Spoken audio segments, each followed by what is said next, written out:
Hello friends, कैसे हैं आप सब। आइए महाभारत से एक बहुत ही इंटरेस्टिंग प्रसंग सुनते हैं कि श्री कृष्ण ने क्यों किया एकलव्य का वध। महाभारत में एकलव्य की कथा तो सभी जानते ही होंगे। हालांकि इस कथा के संबंध में लोगों के बीच बहुत भ्रांतियां फैलाई गई हैं। महाभारत काल में प्रयाग इलाहाबाद के तटवर्ती प्रदेश में सुदूर तक फैला हुआ श्रृंगवेरपुर राज्य निषाद राज हिरण्यधनु का था। गंगा के तट पर व्यवस्थित श्रृंगवेरपुर उसकी सुदृढ़ राजधानी थी।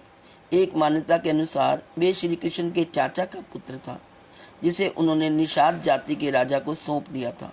हिरण्यधनु के मृत्यु के बाद एकलव्य वहां का राजा बना। विष्णु पुराण और हरिवंश पुराण के अनुसार एकलव्य अपनी विस्तारवादी सोच के चलते जरासंध से जा मिला था।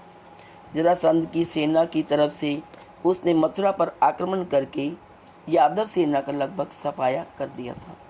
यादव सेना के सफाया होने के बाद यह सूचना जब श्री कृष्ण के पास पहुंची तो वे भी एकलव्य को देखने को उत्सुक हो गए। दाहिने हाथ में महज 4 अंगुलों के सहारे धनुष बाण चलाते हुए एकलव्य को देखकर वे समझ गए कि यह पांडवों और उनकी सेना के लिए खतरनाक साबित हो सकता है। तब श्री कृष्ण का एकलव्य से युद्ध होता है और इस युद्ध में एकलव्य वीर गति को प्राप्त होता है। यह भी कहा जाता है कि युद्ध के दौरान एकलव्य लापता हो गया था, अर्थात उसकी मृत्यु बाद में कैसे हुई इसका किसी को भी पता नहीं है। एकलव्य के वीर गति को प्राप्त होने के बाद उसका पुत्र केतुमान सिंहासन पर बैठा और वह कौरवों की सेना की ओर से पांडवों के खिलाफ लड़ा। महाभारत युद्ध में वह भीम के हाथ से मारा गया। अब आते हैं मुख्य प्रश्न पर कि श्री कृष्ण ने एकलव्य का वध क्यों किया।